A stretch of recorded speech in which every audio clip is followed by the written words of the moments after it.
Do you know what? I always thought that I wasn't set out for the normal life. Do you know, we have this vision of a normal life where you get up in the morning, you kiss your wife goodbye and wave goodbye to your kids and set off on your 9 to 5 job on the train or in the car, and you work for those 8 or 9 hours during the day and then finish and then come home and, you know, the tea's on the table and, you know, you do whatever, go and play tennis or golf or go to the gym and then go to bed and then repeat that. I don't know, like I always kind of knew deep down that like that life would just not entertain me from the start. You know, looking back now, like I've always been into fitness or pushing myself, like even as a kid. Like I was the one that was going out running when I was at school.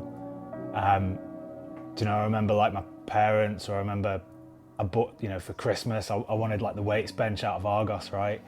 And the set of weights, and I was like 13 years old, just trying to get massive, just doing everything completely wrong.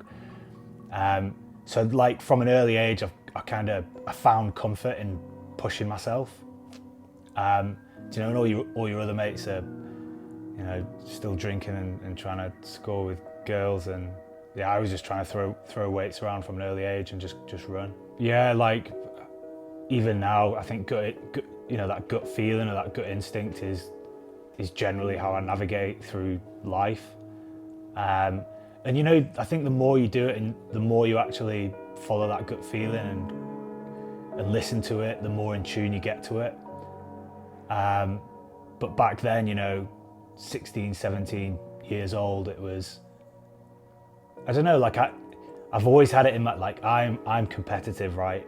I've always wanted to, you know, secretly or whatever, just be better than the people around me, and not in like a bad way, as in still now I like to feel like if we all just went for a run that I'd be able to hold my own or just be at the front, because I guess I never had that growing up.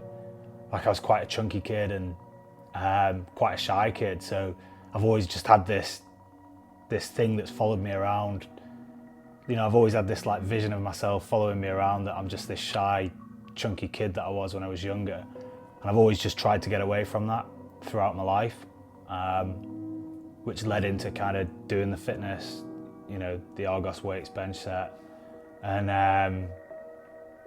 yeah, and that probably still like chases me around now. So I've always just, you know, at the time, like I'm trying to get away from that kid. At the same time, yeah, just, you know, just trying to, I guess you're just trying to develop yourself every day, and you don't realize that when you're young, but the older you get, when you look back retrospectively, you notice that that's what you were trying to do. You were trying to get away from almost what everyone else is doing. Everyone else is just going down that normal life. I think human beings are just pre-programmed to just take the easy option. And the world we live in right now just gives so many options to be in, you know, gives so many options to just live in those easy options. Like we live in a house, right? We don't have to feel the weather outside of the elements.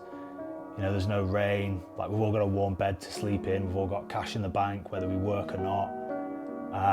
You walk down to the shops or get in your transport vehicle, your car. It's like everything's easy, right? Like life is set up to be easy. And so it's more about just, you know, it's by no one's fault that everyone just ends up living the easiest life that they possibly can, and you know, that monotonous kind of life that everyone just seems to fit into, right? Leave school, get grades, go to college, get A-levels, study, go to university, and then get that 9 to 5 job, like earn a load of cash, save up for your retirement, retire, have that mortgage and that car. And I don't know, it's like you've got to be able to pull away from that and try and understand why everyone's doing that. And everyone's doing it just because everyone else is doing it. And that's not a reason to be doing stuff. So you've got to like say, well, what do I want in life? What do I want to do? And, you know, for me, the military gave me a lot of those answers, because it was something completely different. And I think even just going to war or going to battle or being involved in combat, you know, you grow up in a different way and you get to see the world in a different way. Do you know, like earlier on in my career, do you know, like I was, you know, I joined the Paras, I was 19 years old, deployed to Iraq, I was 20, deployed to Afghanistan in 2006, I was 21. And yeah, like we got involved in like heavy fighting pretty early on. And like 21 years old, like all your mates are still doing the same thing that they're doing back at home, and you grow up very quick. It's a different kind of education.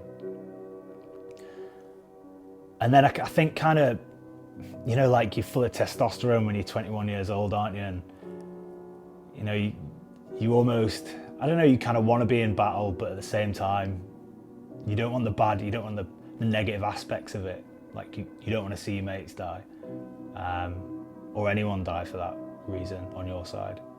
And then I think the older you get, like the more wiser you get, and the more you're able to like listen to your body and mind more, and just like understand more about, I guess, what you want and where you fit into combat. And I guess like the further on in my career was more of just like seeing what human beings are just capable of doing to each other. And again, you can look at that in like a really negative way, but I looked at it as a positive, and just because, you know, life's short, and life's even shorter when you're shooting bullets at each other. So it's like, you know, there's kids or whatever, or young people, or all these people dying, and it's like they're all living in this like hellhole kind of thing. And it was, for me, it was more about, you know, it taught me more about just how I want to live my life outside of that area, and understanding that life's short, and you do what you do to make you happy, and you follow those things instead of, you know, what we say about like following that normal life dream. Do you know what, like I've always seen, you know, the things that you're exposed to, I've always seen it as a positive, to be honest. Because I don't know, it depends what kind of character you are, right? Some people are exposed to battle and death, and seeing dead bodies and teammates dying, and they go one way, right? They go down. It's that PTSD route. And I think for a lot of people, they see that stuff, and, you know, I've heard the saying a lot of times, but I don't think lads are that aware of it, is PTSG, so post-traumatic growth. And I guess that's what I felt, was, you know, I was seeing all this stuff, I was being exposed to all this stuff, but like I felt, I don't know, it gave me, like I said, I grew up, right? It gave me a different view on the world, and there are positives to take from that.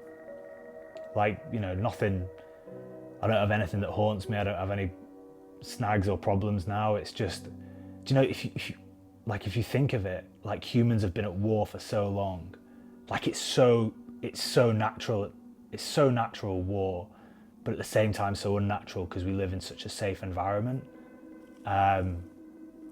So yeah, you just partaking in history.